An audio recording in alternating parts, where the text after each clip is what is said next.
अस्सलाम वालेकुम, good morning. जब से इमिग्रेंट वीज़ास पर पाज या रुकावट लगी है, हर तरफ शोर है।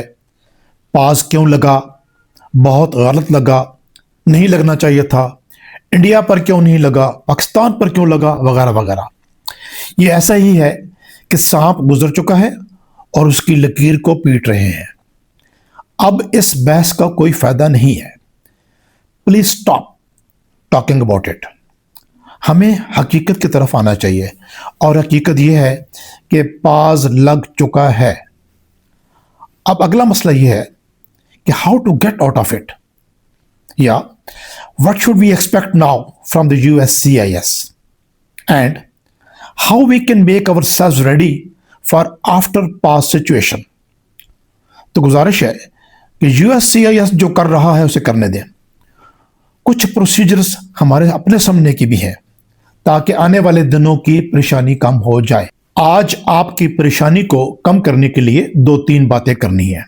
पहली बात, अगर आप US सिटीजन हैं या ग्रीन कार्ड होल्डर्स हैं और आपकी पिटीशन आपके बीवी बच्चों के लिए है, तो आपको मजीद डॉक्यूमेंट्स देने के लिए रेडी होना चाहिए। शादी को जेन्युइन साबित करना और रिलेशनशिप का फर्दर डॉक्यूमेंट्री एविडेंस देना आपकी जिम्मेदारी है।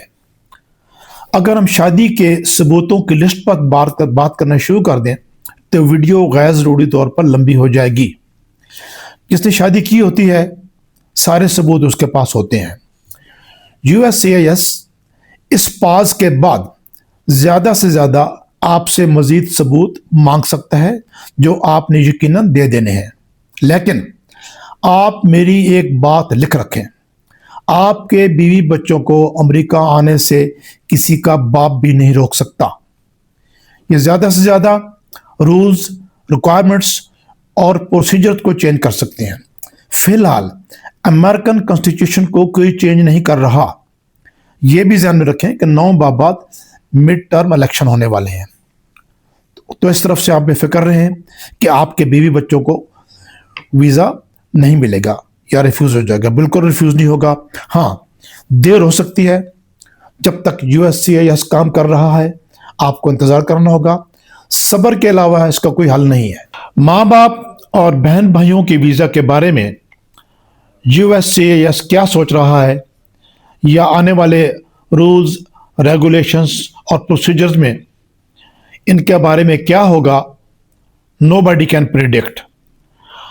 अलबत्ता एक बात फाइनल है कि अब इन रिश्तों के लिए वीज़ों की पहले वाली सिचुएशन नहीं रहेगी।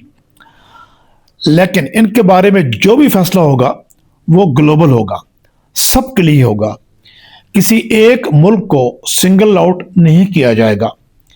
We will have to wait and see. Next, refusal under section 221G के बारे में गुफ्तगू करना बहुत ज़रूरी हो गया है, क्योंकि जब से इमिग्रेंट वीज़ा केसेस पर पास शुरू हुआ है बहुत सारे लोगों को वाइट, येलो या ब्लू लेटर दिया जा रहा है जिसमें लिखा होता है your visa is refused under section 221G। पिछली वीडियो के कमेंट्स में इस बारे में सवालात भी आए। हम आपके कमेंट्स का अलग-अलग जवाब देने की पूरी कोशिश करते हैं, लेकिन फिर भी ये ज़रूरी है कि आप सबकी आगाही के लिए 221G पर बात की जाए। वो इसलिए कि जब तक इमिग्रेंट वीज़ा केसेस पर पास रहेगा 221G की बारिश रहेगी। अगर आप या आपके किसी रिश्तेदार का इमिग्रेशन इंटरव्यू आने वाला है तो ये वीडियो आपके लिए है। तो सबसे अहम बात यह है कि 221G का मतलब ये हरगिज़ नहीं कि आपका वीज़ा रिफ्यूज़ हो गया है, बल्कि इसका सही मतलब यह है कि your visa can not be issued right now. I repeat, your visa can not be issued right now.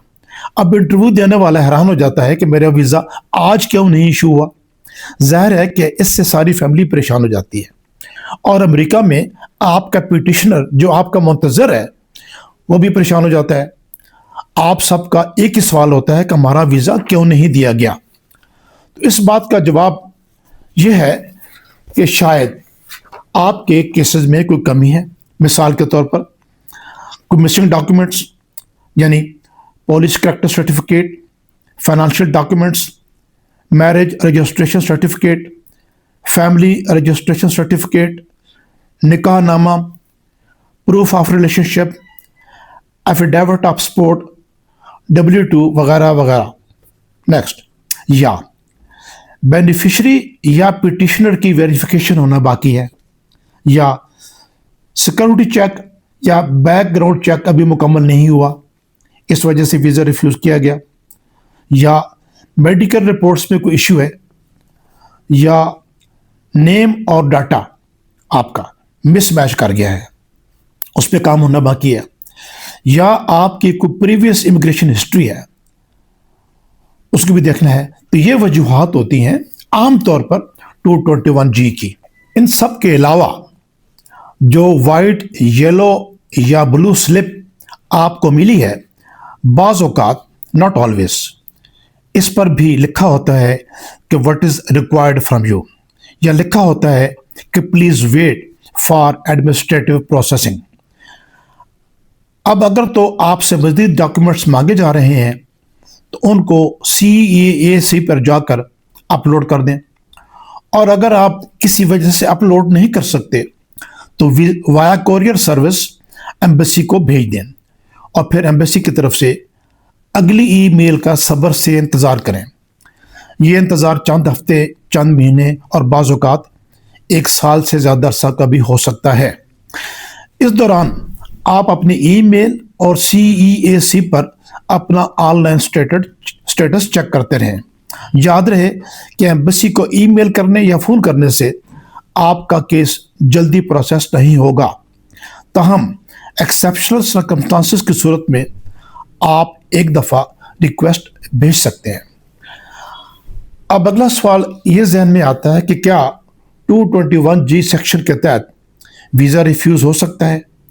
تو اس کا جواب ہے کہ اگر آپ سے جو ڈاکیومنٹس مانگے گئے تھے وہ 1 سال کے اندر اندر آپ نے ایمبیسی کو نہیں دیے، یا آپ کے کیس میں جو ٹیکنیکل ایشوز تھے وہ حل نہیں ہوئے، تو آپ کا ویزا، امیگرنٹ ویزا ریفیوز ہو سکتا ہے، اور اس صورت میں آپ کو 214B یا 212A کا لیٹر ایشو کیا جائے گا۔ دا باٹم لائن از کہ 221G کے کیسز کو عموماً ویزا مل جاتا ہے، آپ نے صبر سے انتظار کرنا ہے۔ آج کل جو 221G دیا جا رہا ہے وہ زیادہ تر پاس کی وجہ سے دیا جا رہا ہے۔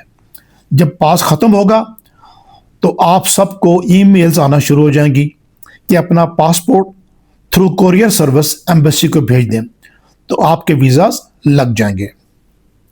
Wish you all the best. اگر ویڈیو پسند آئی ہے تو لائک کیجئے، چینل کو سبسکرائب کیجئے، اپنا اور اپنے ارد گرد کے لوگوں کا خیال رکھیے گا۔ See you next time, take care.